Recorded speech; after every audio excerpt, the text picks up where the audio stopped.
নমস্কাৰ, আপোনালোকে চাই আছে অসম বিশেষ। আহক আজি যোৱা সপ্তাহৰ আসাম স্পেচিফিক যি ইম্পৰ্টেণ্ট বাতৰি আছে আপোনালোকৰ পৰীক্ষাৰ বাবে তাক ডিছকাছ কৰিবলৈ চেষ্টা কৰোঁ। যোৱা এক সপ্তাহ আমাৰ বিভিন্ন ধৰণৰ খুব সুখবৰ ভৰা এটা সপ্তাহ আছিলে, কাৰণ কি আমাৰ দেখা পোৱা গ'ল যে আকৌ এবাৰ আমাৰ মাননীয় প্ৰধানমন্ত্ৰী নৰেন্দ্ৰ মোদী ডাঙৰীয়া অসমলৈ আহিলে আৰু বহুতো উল্লেখযোগ্য পদক্ষেপ তেওঁ ইয়াতে গ্ৰহণ কৰিলে। গতিকে আজি আমি ডিছকাছ কৰিবলৈ গৈ আছোঁ কুমাৰ ভাস্কৰ বৰ্মা সেতুৰ বিষয় বা তাৰ লগত আৰু জড়িত কিছুমান স্কিম আছিলে। ফৰ এক্সাম্পল IIM গুৱাহাটীৰ উদ্ঘাটন হৈছে বা 100খন ইলেক্ট্ৰিক ভেহিকেল বাছেছৰ আমি এটা নতুন ইয়াতে উন্মোচন দেখা পাইছোঁ। গতিকে বিভিন্ন ধৰণৰ এনেকুৱা বাতৰি আমি আজি ডিছকাছ কৰিম। গোটেই তেখেতৰ যি ভ্ৰমণ আছিলে অসমলৈ, কি তেওঁ ইয়াতে কঢ়িয়াই লৈ আনিলে, তাৰ লগত ৰাইজ of arsenic pollution in Assam's ground water, আমি তাৰে সম্পৰ্কিত এটা বাতৰি দেখা পালোঁ।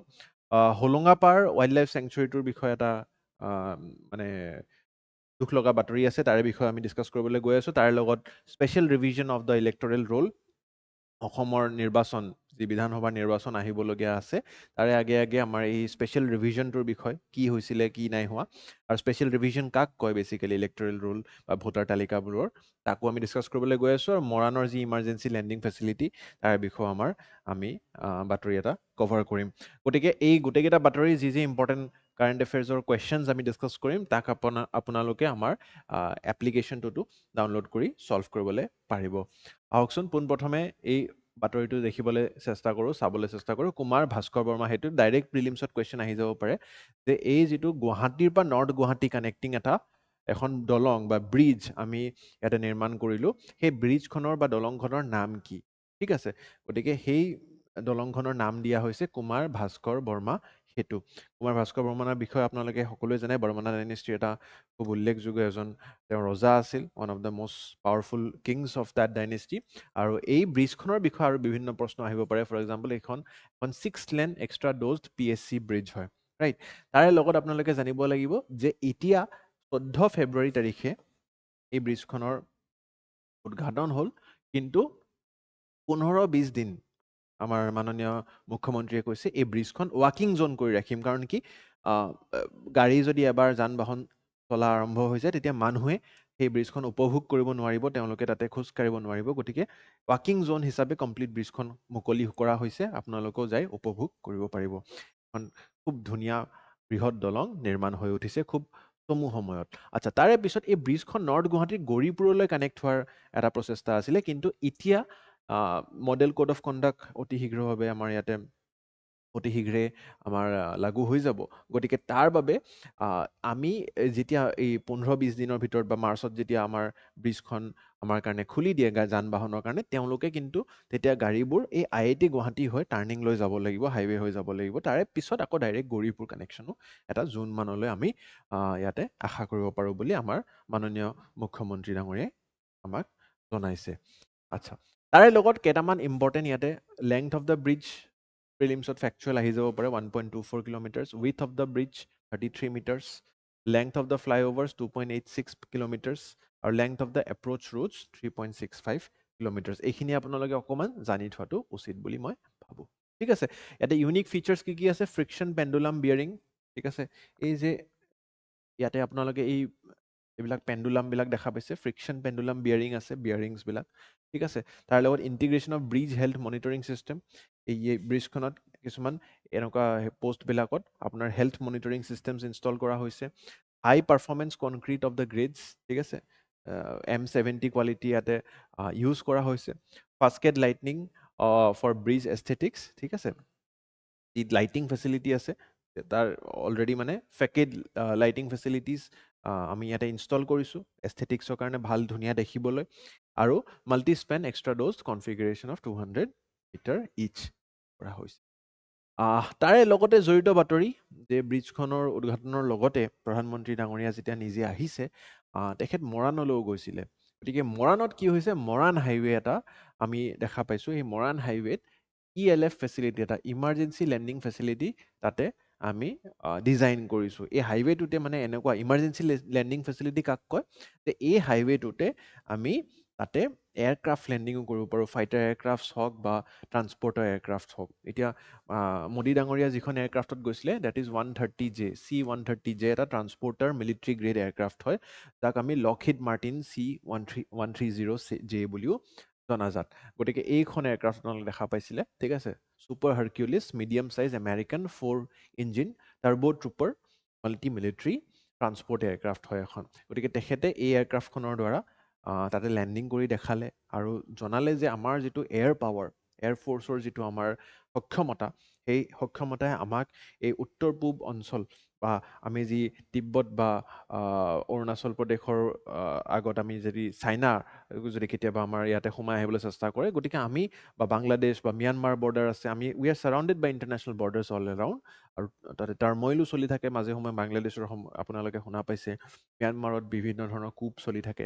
গতিকে তেনেকুৱা ধৰণৰ এটা পৰিস্থিতিত ম্যানমাৰ হওক, বাংলাদেশ হওক, চাইনা হওক, যি আমাৰ পৰিস্থিতিয়ে নাহক, আমি সক্ষম যে আমি নিজৰ নিৰাপত্তা আৰু আমি ৰক্ষা কৰিব পাৰোঁ। গতিকে এনেকুৱা ধৰণৰ এটা সূক্ষ্ম সবল এয়াৰফ'ৰ্চৰ পাৱাৰৰ দ্বাৰা খুব ডাঙৰ ইয়াতে প্ৰদৰ্শন কৰা হ'ল, ৰাইট। ইয়াতে আমি Indian air force air show' also' included Sukhoi fighter jets, ঠিক আছে, সুখoi বিমানসকল তাতে দেখা পোৱা গ'ল। বিভিন্ন ধৰণৰ হেলিকপ্টাৰ্ছ, ফাইটাৰ হেলিকপ্টাৰ্ছো আমি দেখা পোৱা গ'ল তাতে ইমাৰ্জেঞ্চি লেণ্ডিং ফেচিলিটিটোত। গতিকে এটা ধুনীয়া এয়াৰ শ্ব' কৰা হৈছে। নিশ্চয় আপোনালোকে সামাজিক মাধ্যমত সেই ভিডিঅ'জবোৰো উপভোগ কৰিছে। এতিয়া state of the Assam is going to witness A historic event, ELF facility. 14 ফেব্ৰুৱাৰী তাৰিখে এই আপোনালোকে ক'ৰ পৰা ক'ত কানেক্ট হৈছে, ELFটো আপোনালোকে দেখা পাইছে, ঠিক আছে। মৰাণ ডিব্ৰুগড় যিটো হাইৱে, সেই মৰাণৰ এৰিয়াত আপোনালোকে এই গোটেই ফেচিলিটিটো দেখা পাইছে, ঠিক আছে। এইফালে আছে শিৱসাগৰ, এইফালে আছে Dibrugarh, right. The facility opens an identified stretches on the highway as an alternative runway, এটা অল্টাৰনেটিভ ৰানৱে টাইপ। আৰু খুব উল্লেখযোগ্য যে চাবুৱা যিটো এয়াৰফ'ৰ্চ ষ্টেচন বা বেছ আছে, তাৰে খুব ওচৰতেই আমাৰ এনেকুৱা এটা ELF ফেচিলিটি আমি দেখিবলৈ পাইছোঁ। গতিকে এই গোটেইখিনি নট জাষ্ট মানে আমাৰ মিলিটাৰী প্ৰৱেশটো দেখাবলৈ, বা তাৰ লগতে জড়িত হৈ আছে যি আমাৰ humanitarian assistance and disaster relief operations, ঠিক আছে। গতিকে ডিজাষ্টাৰ বা তেনেকুৱা সময়তো যদি আমি এয়াৰক্ৰাফ্ট লেণ্ডিং বা হেলিকপ্টাৰ লেণ্ডিং কৰি মানুহক ৰেস্কিউ ৰিহেবিলিটেট কৰিব লগা হয়, তেনেকুৱা আমাৰ এটা সক্ষমতাও এতিয়া আমাৰ তাত আছে, ৰাইট। তাৰে লগতে আৰু কিছুমান উল্লেখযোগ্য বস্তু ইয়াতে যি আমি আপোনালোকক জনাব লাগে, দেট ইজ IIM গুৱাহাটীৰ এটা কেম্পাছো তেওঁ ইয়াতে ইনগ্ৰেট কৰিলে আমাৰ প্ৰাইম মিনিষ্টাৰ মোদীয়ে। গতিকে আপোনালোকে জানিব লাগে যে চাওক, IIM গুৱাহাটীখন ক'ত আমি পলাশবাৰী প্লেন কৰিছোঁ, ঠিক আছে। আই এম নট ৰং, 550 কোটি টকাৰ আমি এটা চেংচনিঙো কৰিছোঁ, ঠিক আছে। 550, almost 550 crores of rupees have been sanctioned for this। আৰু তাৰে লগতে কিন্তু এই কেম্পাছটো নিৰ্মাণ কৰোঁতে 5 বছৰ সময় লাগিব। কিন্তু আমাৰ যিহেতু আমি অসমখনক আগুৱাই লৈ যাব লাগিব, আমাৰ নিবনুৱাসকলক ভাল শিক্ষা প্ৰদান কৰিব লাগিব, আমাৰ তাত ইতিমধ্যে এইমছ আছে, আমাৰ তাত এইমছ আছে মেডিকেল এডুকেশ্যনৰ কাৰণে, আমাৰ তাত নেশ্যনেল ল' ইউনিভাৰ্চিটি আছে ল' এডুকেশ্যনৰ কাৰণে, আমাৰ তাত IIT আছে টেকন'লজিকেল বা টেকনিকেল এডুকেশ্যনৰ কাৰণে, NIT আছে, NIT শিলচৰ আছে, IIT গুৱাহাটী আছে, ৰাইট। এতিয়া আমাৰ তাত আকৌ IIMও আহি পৰিলে, right. AIIMS, IIT, IIM, NLU, এটা বিৰাট বৃহৎ পাৱাৰ পেক্ট আমাৰ এডুকেশ্যনেল লেণ্ডস্কেপ হৈ উঠিছে অসমত, ৰাইট। গতিকে এতিয়া আমি 5 বছৰৰ কাৰণে ইয়াক অব্যাহত আমি ইয়াক স্থগিত ৰাখিব নোৱাৰোঁ। আমাৰ যি কোৰ্চ ষ্ট্ৰাকচাৰ বা পেডাগজি হ'ব, তাৰ কাৰণে আমি কি কৰিছোঁ যে আমাৰ যিটো এটা এমট্ৰনৰ টেক পাৰ্ক আছে, তাতে আমি টেম্পৰাৰী এটা লাৰ্ণিং ফেচিলিটি, টেম্পৰাৰী কেম্পাছ এটা আমি এই 14 ফেব্ৰুৱাৰী তাৰিখৰ পৰাই আৰম্ভ কৰিলোঁ, যাতে এই 2026-27 চনৰ কাৰণে যি একাডেমিক কেলেণ্ডাৰ বা একাডেমিক এনৰলমেণ্ট হ'ব, তেওঁলোকে যাতে এই টেম্পৰাৰী ফেচিলিটিটোত আৰম্ভ কৰি দিয়ক নিজৰ পাঠদান। আৰু তাৰে লগতে যি সময়ত আমাৰ এই যিটো মেইন কেম্পাছ ডেভেলপ হৈ আছে, তালৈকে পিছলৈকে যি নতুন একাডেমিক কেলেণ্ডাৰত ছাত্ৰ ছাত্ৰীসকলৰ এডমিশ্যন হ'ব, তেওঁলোকক আমি ট্ৰান্সফাৰ কৰি দিম। গতিকে until the main campus is ready, আমি টেম্পৰাৰী ফেচিলিটিটোত তেওঁলোকৰ পাঠদান ইতিমধ্যে আৰম্ভ কৰি দিম এই বছৰৰ পৰাই।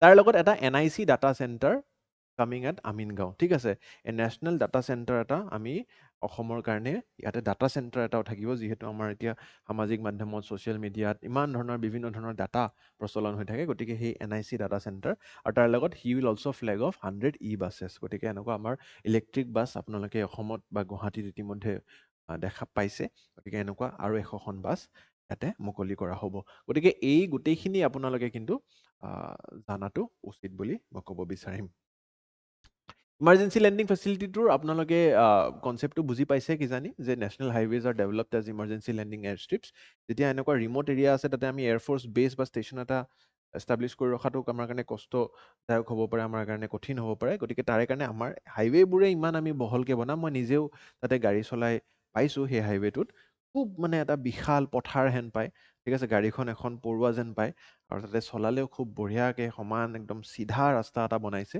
খুব ধুনীয়া লাগে খুব ধুনীয়া এটা মানে আমাৰ অভিজ্ঞতা গতিকে military aircraft operations during emergencies rescue disaster response operation strategic military mobility এই গোটেইখিনি বস্তু আমি তাতে উপভোগ কৰিব পাৰিম মই এইখিনি length of the entire thing মই অলৰেডি আপোনালোকক কভাৰ কৰিছোঁৱে চেষ্টা কৰিব আপোনালোকে বুজি পাব ঠিক আছে ষ্ট্ৰেটেজিক ছিগনিফিকেঞ্চখিনিও আপোনালোকে বুজি পাইছে চাইনা ম্যানমাৰ বা বাংলাদেশ ইত্যাদিৰ ইণ্টাৰনেশ্যনেল বৰ্ডাৰ যিহেতু আমাৰ লগত আছে জড়িত হয় আৰু সবল কৰিবলৈ এটা প্ৰচেষ্টা এটা প্ৰিলিমছ প্ৰেক্টিছ কুৱেশ্যন আনিছোঁ চেষ্টা কৰিব উত্তৰটো কমেণ্ট ছেকশ্যনত দিবলৈ নেক্সট যিটো বাতৰি খুব ইম্পৰ্টেণ্ট আপোনালোকে জানিব লাগে এটা বাতৰি আহিছিলে যে number of Assam voters decreases by 2.43 lakhs এই জেনেৰেলি জনসংখ্যা বৃদ্ধি হৈ আছে অসমৰ তো ভোটাৰ্ছ বাঢ়িব লাগে এতিয়া ভোটাৰ কমি কেনেকৈ গ'ল all thanks to the special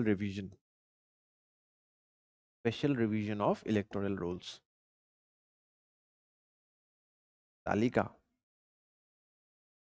সেই তালিকাবোৰৰ আমি স্পেচিয়েল ৰিভিজন এটা কণ্ডাক্ট কৰিছিলোঁ মই আপোনালোকক মোৰ মনত আছে অক্টোবৰ মাহত আকৌ অসম বিশেষত পঢ়াইছিলোঁ যে অসমক SIR স্পেচিয়েল ইণ্টেনচিভ ৰিভিজন যিটো বিহাৰত কৰা হৈছিলে তাৰ পৰা এক্সক্লুড কৰি ৰখা হৈছিলে কিন্তু তাৰে পিছত আপোনালোকে জানিব লাগে ইলেকশ্যন কমিশ্যন অফ ইণ্ডিয়াই 17 নৱেম্বৰত এই যিটো এখন চিফ ইলেক্টৰেল অফিচাৰ অসমৰ যি চিফ ইলেক্টৰেল অফিচাৰ কোন হয় ক'ব পাৰিবনে নামটো অসমৰ চিফ ইলেক্টৰেল অফিচাৰ কোন হয় কমেণ্ট ছেকশ্যনত জনাব যদি আপোনালোকে নাজানে নেক্সট শ্লাইডছৰ কাৰণে ৰখি থাকক মই পঢ়াম ঠিক আছে চিফ ইলেক্টৰেল অফিচাৰলৈকে এখন পত্ৰ পঠালে এখন লেটাৰ পঠালে special revision as the qualifying date ঠিক আছে আমাৰ অসমতো এটা স্পেচিয়েল ৰিভিজনৰ প্ৰক্ৰিয়া আৰম্ভ কৰিব দিছে I am directed to convey that the commission has directed a special revision of the RPA 1950 with the reference date of 1/1/2026 as the qualifying date for state of Assam গতিকে এখন এটা স্পেচিয়েল ৰিভিজনৰ প্ৰক্ৰিয়া তেওঁলোকে আৰম্ভ কৰিব দিলে আৰু সেই অনুযায়ী আমি সেই প্ৰক্ৰিয়া কৰিলোঁ তাৰপিছত ডিউৰিং দ্য স্পেচিয়েল ৰিভিজন ঠিক আছে আমি কি ফাইন কৰিলোঁ যে 2,43,485 names were deleted from Assam's draft voter list ঠিক আছে আমাৰ যিখন ড্ৰাফ্ট ভোটাৰ লিষ্ট আছিলে ঠিক আছে 2 lakhs ইয়াতে 2.43 বুলি লিখিছিলোঁ বাট ইয়াতে একজেক্ট নাম্বাৰটো মই আপোনালোকলৈ প্ৰস্তুত কৰিছোঁ গতিকে ড্ৰাফ্ট ভোটাৰ যিমান আছিলে ফাইনেল ভোটাৰ যিমান হৈছে নেট ডিক্ৰিজ আমাৰ ঠিক আছে 0.97% এতিয়া যদি ডিষ্ট্ৰিক্ট ৱাইজ দুখন উল্লেখযোগ্য ডিষ্ট্ৰিক্ট জেনেৰেলি আমাৰ ভবা যায় যে কামৰূপ মেট্ৰত আমাৰ বেছি ভোটাৰ আছে কিন্তু জেনেৰেলি আপোনালোকে দেখা পাব যে কামৰূপ মেট্ৰত ফাইনেল আমাৰ কমেও 10.5 লাখ ভোটাৰহে আমি দেখা পালোঁ কিন্তু ইয়াতে কামৰূপ ৰুৰেলত আমি তাতকৈও অধিক 12,44,000 ভোটাৰ্ছ আমি দেখা পালোঁ right so' this is something that you should all remember ঠিক আছে তো তেনেকুৱাকৈ ডিষ্ট্ৰিক্ট ৱাইজ ডেটাও ওলাইছে গোটেইবোৰ ডিষ্ট্ৰিক্টৰ আপোনালোকে মুখস্থ কৰিব নালাগে বাৰু জাষ্ট আমি অসমৰ পাৰ্চপেক্টিভত ইমানখিনি ভোটাৰ কেনেকৈ এক্সক্লুড হ'ল সেইটো বুজিব লাগিব এই যিটো নিউজ যে এক্সক্লুড কেনেকৈ হ'ল ডিক্ৰিজ কেনেকৈ হ'ল এইটো এতিয়াও আমি বুজিবলৈ আছোঁ ৰাইট ত' পোনপ্ৰথমে আপোনালোকে কেইটামান কনষ্টিটিউশ্যনেল প্ৰভিজন জানিব লাগিব article 324 superintendence of election commission elections vested in election commission of India এতিয়া আপোনালোকে ক'ব লাগে যে ছাৰ আমাৰতো ষ্টেট ইলেকশ্যন কমিশ্যনো আছে কিন্তু ইলেকশ্যন কমিশ্যন অফ ইণ্ডিয়াৰ পৰা এই লেটাৰখন কিয় আহিলে তাৰে কাৰণে আপোনালোকে পলিটি ক্লাছত ইতিমধ্যে পঢ়িছে যে লোকসভা বা চেণ্ট্ৰেল ইলেকশ্যন হওক বা আমাৰ যি বিধানসভা ৰাইট লেজিছলেটিভ এছেম্বলি হওক এই দুইটা ইলেকশ্যন কিন্তু ডাইৰেক্ট ইলেকশ্যন হয় আৰু এই দুই ইলেকশ্যনৰে যিটো superintendence power as per article 324 election commission of ইণ্ডিয়াকহে দিয়া হৈছে তো ষ্টেটৰ ইলেকশ্যন কমিশ্যনৰ যি দায়িত্ব সেয়া হৈছে মিউনিচিপালিটিজ বা panchayat elections first thing you should remember. তাৰে পিছত next article universal adult franchise বা suffrage. That means any one above the age of 18 ভাৰতবৰ্ষত ল'ৰা হওক ছোৱালী হওক, ঠিক আছে, তেওঁলোকে 18 বছৰৰ যদি অধিক হৈছে তেওঁলোকে কিন্তু এই মতদান কৰাৰ বা ভোট প্ৰদান কৰাৰ তেওঁলোকে অধিকাৰ গ্ৰহণ কৰে। গতিকে ষ্টেটিউটৰী প্ৰভিজনছো আছে কিছুমান, যে RPA 1950 যিটো মই ইউজ হোৱা দেখাইছিলোঁ আপোনালোকক। RPA 1950 representation of peoples act. এই RPA 1950 কি কয়? Governs preparation and revision of electoral rolls. সেইকাৰণে ইয়াতে আমাৰ ইলেকশ্যন কমিশ্যন অফ ইণ্ডিয়াও এই এক্টটোৰ অধীনত আপোনালোকক এই লেটাৰখন প্ৰস্তুত কৰিছিলে। ছেকশ্যন 24 এপিল মেকানিজম আছে। ফাৰ্ষ্ট এপিল ডিষ্ট্ৰিক্ট মেজিষ্ট্ৰেটৰ উইদিন 15 days। যদি আপোনালোকৰ কিবা ডিছক্ৰিপেঞ্চি আছে যে মোৰ নামটো কিয় কাটিলে, মোৰ নামটো হ'ব লাগিছিল বা নাথাকিব লাগিছিল, হোৱাট এভাৰ ডিছক্ৰিপেঞ্চিজ, ফাৰ্ষ্ট এপিল কৰাৰ আপোনালোকৰ 15 দিনৰ এটা উইণ্ড' থাকে। তাৰপিছত ছেকেণ্ড এপিল কৰাৰ চিফ ইলেক্টৰেল অফিচাৰক কৰিব লাগিব। ফাৰ্ষ্টত আপোনালোকে ডিষ্ট্ৰিক্ট মেজিষ্ট্ৰেটক কৰিব লাগে, ঠিক আছে। কাৰণ কি ডিষ্ট্ৰিক্ট মেজিষ্ট্ৰেট যিজন আমাৰ ডিষ্ট্ৰিক্ট মেজিষ্ট্ৰেট বা ডিষ্ট্ৰিক্ট কালেক্টৰ বা ডিষ্ট্ৰিক্ট কমিশ্যনাৰ, ঠিক আছে, সেই ডিষ্ট্ৰিক্টখনত তেওঁ হায়েষ্ট বডি হয়, ৰাইট, ৰিটাৰ্ণিং অফিচাৰৰ। তাৰে পিছত আপোনালোকে বোলে তেওঁৰ লগত আপোনালোকে নকৰিলে, তেওঁৰ যিটো আপিল আছিলে আপোনালোকৰ মতামতটো নিমিলিলে, তেতিয়া আকৌ ছেকেণ্ড এপিল কিন্তু আপোনালোকে chief electoral officer of the ষ্টেটক কৰিব লাগিব, ৰাইট, 30 দিনৰ ভিতৰত। এডমিনিষ্ট্ৰেটিভ প্ৰচেছ যিটো ফ'ল' হৈছে, হাউচ টু হাউচ ভেৰিফিকেশ্যন হৈছে, ইয়াতে ড্ৰাফ্ট ৰুল পাব্লিছ কৰা হৈছিলে, ক্লেইমছ এণ্ড অবজেকশ্যনছ লোৱা হৈছিলে, এই অনুযায়ী আপোনালোকে ফাইনেল ৰুল তাৰপিছত পাব্লিছ কৰা হৈছে 10 ফেব্ৰুৱাৰী তাৰিখে। প্ৰচিজাৰ আমি ফ'ল' কৰিছোঁ। ৱাই ৱেৰ ডান, যিটো আটাইতকৈ ডাঙৰ প্ৰশ্ন, নাম কেনেকৈ মানে ইমানজন মানুহৰ ডিলিট কৰা হ'ল, that is the main question that you are all asking. ত' পোনপ্ৰথমেতো কিছুসকল ভোটাৰ্ছৰ বিয়োগ হৈছে। তেখেতসকল এতিয়া আৰু জীৱিত অৱস্থাত নাই, গতিকে তেওঁলোকৰ নাম আমি এই তালিকাৰ পৰা আঁতৰাব লাগিব। তাৰে লগত পাৰ্মানেণ্ট ৰিলোকেশ্যন হৈছে কিছুসকলৰ, দেখা পোৱা গৈছে যে অসমত যদি তেওঁলোক নায়ে, পাৰ্মানেণ্টলি ৰিলোকেট হৈ গৈছে বেলেগ এৰিয়াত, তো তেওঁলোকৰ নাম ইয়াতে ৰখাৰ কোনো তেওঁলোকে নিজে একচুৱেলি ফাইল কৰিও নিজৰ লোকেশ্যন চেঞ্জ কৰিব। বিকজ অসমৰ বিধানসভা ইলেকশ্যনত তেওঁলোকে আকৌ ভোট দিবলৈ নাহে যদি তেওঁলোকে পাৰ্মানেণ্টলি ৰিলোকেট কৰিছে। তাৰপিছত ডুপ্লিকেট এণ্ট্ৰিজ আছিলে বহুত কিছুমান, যে মোৰ নামতে ধুবুৰীটো আছে, কামৰূপ মেট্ৰ'টো আছে, গতিকে সেই ডুপ্লিকেট এণ্ট্ৰিবোৰ আমি ইয়াতে ডিলিট কৰিছোঁ। গতিকে এনেকুৱাকৈ আমি দেখা পালোঁ in Kamrup metro' specifically.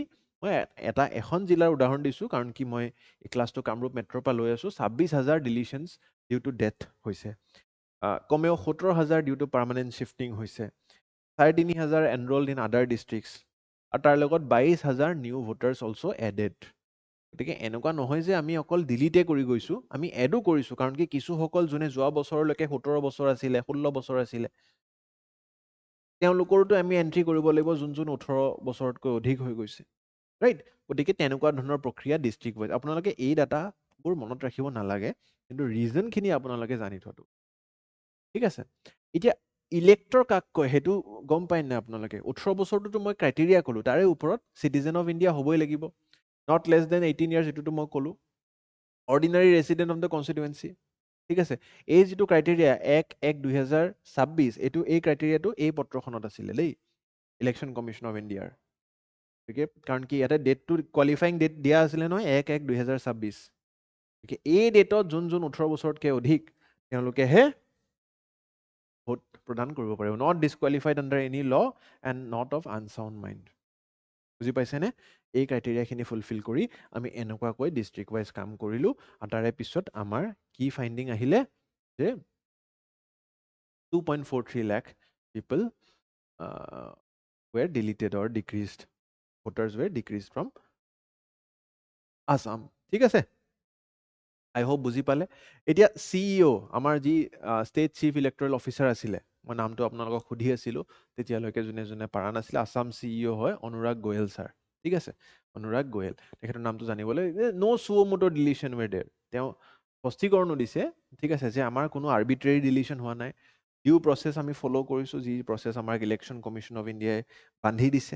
হিয়াৰিংছ ৱেৰ conducted before deletion, এই যে আপিলৰ সময় এটা সীমা বান্ধি দিওঁ, আমি এপিলো শুনিছোঁ, আৰু তাৰে পিছতহে খুব এটা চাউণ্ড মাইণ্ডেৰে আমি এই 2.43 লাখ ভোটাৰ্ছক আমাৰ নাম ইয়াৰ পৰা ৰিমুভ কৰা হৈছে, ঠিক আছে। গোটেই SOPটো আপোনালোকে বুজি পাইছে, ঠিক আছে। I think you have all understood this. তাৰে লগত আপোনালোকে জানিব লাগে যে এই 16 ফেব্ৰুৱাৰী তাৰিখে এটা আমাৰ যি ইলেকশ্যন কমিশ্যনৰ এণ্টায়াৰ বেঞ্চ, মানে election commission generally is a 3 member body. তাৰ এটা চিফ ইলেকশ্যন কমিশ্যনাৰ এজন থাকে, ঠিক আছে, জ্ঞানেশ কুমাৰ ছাৰ, আৰু তাৰ লগত দুজনকৈ ইলেকশ্যন কমিশ্যনাৰ থাকে। এই তিনিওগৰাকী আমাৰ ইয়াতে অসমলৈ প্ৰৱেশ কৰিব। তেওঁলোক আহিব, তেওঁলোকে ছাইট ভিজিট কৰিব, গোটেই বিধানসভাৰ যি ইলেকশ্যনৰ প্ৰক্ৰিয়া তেওঁলোকে পৰিচালনা কৰিব। গতিকে আপোনালোকে নাম তিনিটা জানিব লাগিব। চিফ ইলেকশ্যন কমিশ্যনাৰ কোন হৈ আছে? জ্ঞানেশ কুমাৰ। ইলেকশ্যন কমিশ্যনাৰ্ছ সুখবীৰ সিং সান্ধু আৰু বিবেক যোশী। এই নাম তিনিটা জানি থোৱা উচিত, ঠিক আছে। এই নাম তিনিটা প্ৰিলিমছত আহি যাব পাৰে। বাকী ইলেকশ্যন কমিশ্যন অফ ইণ্ডিয়া কি হয়, তেওঁৰ কম্পজিশ্যন, টাৰ্ম, ৰিটায়াৰমেণ্ট, এইখিনি আপোনালোকে ষ্টেটিক ক্লাছত ইতিমধ্যে পঢ়িছে বুলি মোৰ আশা আছে। তাৰে লগতে আনৰিলেটেড হয় কিন্তু আহি যাব পাৰে আকৌ APSC প্ৰিলিমছত ষ্টেট ইলেকশ্যন কমিশ্যন। মই অলপ আগতে আপোনালোকক বুজালো যে ষ্টেট ইলেকশ্যন কমিশ্যনৰ actually panchayat election and municipality ইলেকশ্যনছৰহে ছুপাৰিনটেণ্ডেঞ্চৰ দায়িত্ব আছে। কিন্তু ষ্টিল নামটো কিবা কাৰণত সুধি দিব পাৰে, শ্ৰী ৰঞ্জন শৰ্মা, ঠিক আছে। আপোনালোকেও কালিলৈকে যদি ACS হয়, চাওক, এজন ACSৰ পৰা প্ৰাক্তন ACS বিষয়া ৰিটায়াৰ হৈ তেওঁ ষ্টেট ইলেকশ্যন কমিশ্যনাৰ হিচাপে কৰ্মৰত হৈ আছে। গতিকে এনেকুৱা ধৰণৰ অপৰচুনিটি আফটাৰ ৰিটায়াৰমেণ্ট ACS এজনক প্ৰদান কৰা হ'ব পাৰে। গতিকে state election commission was কনষ্টিটিউটেড in 1994, article 243K and 243Z এৰ অধীনত, ঠিক আছে। কি কি কাম কৰে তেখেতসকলে? Superintendence, direction and control of preparation of electoral rolls for conduct of all elections to the panchayat and municipality. I repeat, state legislative assembly, বিধানসভাৰ নিৰ্বাচনত ষ্টেট ইলেকশ্যন কমিশ্যনৰ ছুপাৰিনটেণ্ডেঞ্চ নহয়, ইলেকশ্যন কমিশ্যন অফ ইণ্ডিয়াৰ আণ্ডাৰতহে বিধানসভাৰ ইলেকশ্যন কণ্ডাক্ট হয়। প্ৰিলিমছৰ practice question আনিছোঁ, চেষ্টা কৰিব উত্তৰটো কমেণ্ট ছেকশ্যনত দিবলৈ। আৰু এটা মেইনছৰ কুৱেশ্যনো আপোনালোকলৈ আজি চেষ্টা কৰিব উত্তৰটো কমেণ্ট ছেকশ্যনত, আপোনালোকে নিজৰ কপিত লিখিবলৈ আৰু আমাৰ পৰ্টেলত ছাবমিট কৰিব। নেক্সট এটা বাতৰি, দুখ লগা বাতৰি actually. 1.65 kilometre long railway line passing threat to Hollongapar Wildlife Sanctuary. আমাৰ যিটো এই ৱাইল্ড লাইফ চেংচুৰীটো আছে, একচুৱেলি তাৰ মাজেৰে কমেও 1.5 কিলোমিটাৰ দীঘলীয়া ৰেলৱে লাইন, ঠিক আছে, পাছ কৰিছে। আৰু তাৰ বাবে এনেকুৱা ধৰণৰ ইলেক্ট্ৰিকেটেড মানে হেৰি থাকে, পোষ্ট থাকে। আৰু তাতে এটা এই এণ্ডেঞ্জাৰ্ড হুলুক গিবন, গিবন প্ৰজাতিৰ হুলুক গিবন যিটো এটা প্ৰজাতি আছে, স্পিচিজ আছে, সেই স্পিচিছটোৱে ইয়াতে শ্বক খাই ইলেক্ট্ৰকেটেড হৈ প্ৰাণ হেৰুৱালে। গতিকে এইটো এটা খুব দুখ লগা বাতৰি যে ৰেলৱে ট্ৰেক এটা যোৱাৰ কাৰণে এটা ৱাইল্ড লাইফ চেংচুৰীৰ মাজেৰে, ঠিক আছে, এনেকুৱা ধৰণৰ আমাৰ জীৱ জন্তুসকলে ভুক্তভোগী হ'ব লগা হৈছে। বাতৰিটো বৰ বেছি মানে এনভাইৰনমেণ্ট পইণ্ট অফ ভিউ আপোনালোকে কি ভাবে মোক জনাব। তাতকৈ বেছি ফেকচুৱেল যিখিনি বস্তু আছে, চেংচুৰী ইজ লোকেটেড ৱেৰ নিয়াৰ মৰিয়নি, ঠিক আছে, যোৰহাট। হুলুক গিবন এডাল্ট বা এণ্ডেঞ্জাৰ্ড স্পিচিছটোৰ বিষয়ে আমি পঢ়িব লাগিব, আৰু এই চেংচুৰীখনৰ বিষয়ে আমি পঢ়িব লাগিব। নিউজটো বুজি পাইছে যে recent railway electrification without adequate mitigation measures has increase the risk to wildlife. Hoolock Gibbon Wildlife চেংচুৰীখনৰ যদি আমি কথা পাতোঁ, ঠিক আছে, আপোনালোকে দেখা পাইছে, this is Pani Dihing Wildlife Sanctuary. সাউথত আমি দেখা পাওঁ Hoolock Gibbon Wildlife Sanctuary. 20 square kilometre area এটাত স্প্ৰেড আউট হৈ আছে। বিশেষভাৱে আমি 7 স্পিচিছ অফ প্ৰাইমেটছ ইয়াতে দেখিবলৈ পাওঁ। Western hoolock gibbon, Cape langur, ঠিক আছে, মাকাক আৰু ষ্টাম-টেইল মাকাক, ৰিচাছ মাকাক আৰু ষ্টেম-টেইল মাকাক। আজি আমি বেচিকেলি এই ৱেষ্টাৰ্ণ হুলুক গিবন স্পিচিছটোৰ বিষয়ে পাতিবলৈ গৈ আছোঁ, ঠিক আছে।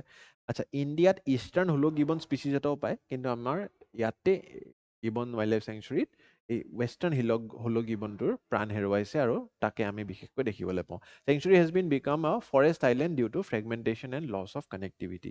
গতিকে তেনেকুৱাকৈ আমাৰ ইয়াক ফৰেষ্ট আইলেণ্ড বুলিও কোৱা হৈছে, ৰাইট, কাৰণ কি ই কানেক্টিভিটিৰ পৰা খুব দূৰত আছে। গিবন কিমান আছে ইয়াতে? কমেও 125টা individuals in 26 groups. India's only ape species hoolock gibbon species in Assam, যিটো আমি পাওঁ, that is western hoolock gibbon. Apart from that মই কৈছোঁ ইষ্টাৰ্ণ হুলুক গিবনো আছে, কিন্তু আছামত আমি ৱেষ্টাৰ্ণ হুলুক গিবন দেখিবলৈ পাওঁ। IUCN ৰেড লিষ্টত ইয়াক এণ্ডেঞ্জাৰ্ড স্পেচিছত ৰখা হৈছে, আৰু Schedule 1 of wild life protection act 1972, right. এই দুটা বস্তু আপোনালোকে মনত ৰাখিব লাগে। এক্সক্লুচিভলি এৰ্বৰিয়েল, মানে ট্ৰি ডুৱেলিং, মানে গছত ই এনেকে মানে লটকি ফুৰি ফুকি ভাল পায়, ঠিক আছে, গছবোৰতে ই জীৱন যাপন কৰে and swinging through the canopy ইয়াৰ এটা ফেভৰেট মানে মুভমেণ্ট হয় আৰু rarely comes to the ground মানে ই গছতেই লটকি বাগৰি ভাল পায় right Gibbons known as the smallest and fastest of all apes এইটো বস্তু আপোনালোকৰ উল্লেখযোগ্য কুৱেশ্যন আহিব পাৰে inhabit tropically and subtropical forest of South East Asia and they have high intelligence হা খুব মানে চোকা ব্ৰেইনটো তেওঁলোকৰ আৰু distinct personalities and strong family bonds similar to other apes right so' এই বস্তুটো আপোনালোকে মনত ৰাখিব তাৰে লগত হেবিটেট ফ্ৰেগমেণ্টেশ্যন হৈছে এতিয়া because of railway line dividing the entire terrain especially affects 4-5 given families in the compartment 1 right isolation of groups reduced gene flow lower genetic variability and long term survival threat এনেকুৱা ধৰণৰ problems বিলাক আমি দেখিবলৈ পাই আছো electrification without mitigation measures also increases direct electrocution risk গতিকে আমাৰ mitigation থাকিব লাগে at least এটা আমি তাতে যদি এটা ইনসুলেশ্যন প্ৰভাইড কৰোঁ হিজ ফেমিলি মানে যিখিনি হেৰি জীৱ জন্তু আছে তেওঁলোকে যাতে সেই শ্বকটো নাখায় ইনচুলেশ্যন এটা যদি প্ৰভাইড কৰিব পাৰোঁ বা আমি লোকেশ্যনটোৱে এনেকুৱাকৈ চুজ কৰিব লাগিছিলে যে তেওঁলোকৰ যি হেবিটেট আছে হেবিটেটৰ মাজেৰে নাযায় right so' that has to be ensured artificial canopy bridges আমি ইউজ কৰিব পাৰোঁ ঠিক আছে ফেইলিয়াৰ হৈ গৈছে Wildlife Institute of India suggest 7 artificial canopy bridges earlier canopy bridges fail due to poor design and not suited to gibbons brachiation movement যিটো তেওঁলোকৰ movement হয় সেই আৰ্টিফিচিয়েল ব্ৰিজবোৰ শ্বুটেই কৰা নাই তেওঁলোকৰ গতিকে তেনেকুৱা হ'লে এনেকুৱা পৰিস্থিতিবোৰ আমি অলপ মিটিগেট কৰিবলৈ পাৰিম বুলি আমাৰ বিশ্বাস বহুতে এতিয়া ৰিকমেণ্ড কৰিছে যে আমি ৰেলৱে লাইনটো অলপ ৰিল'কেট কৰিব লাগে ঠিক আছে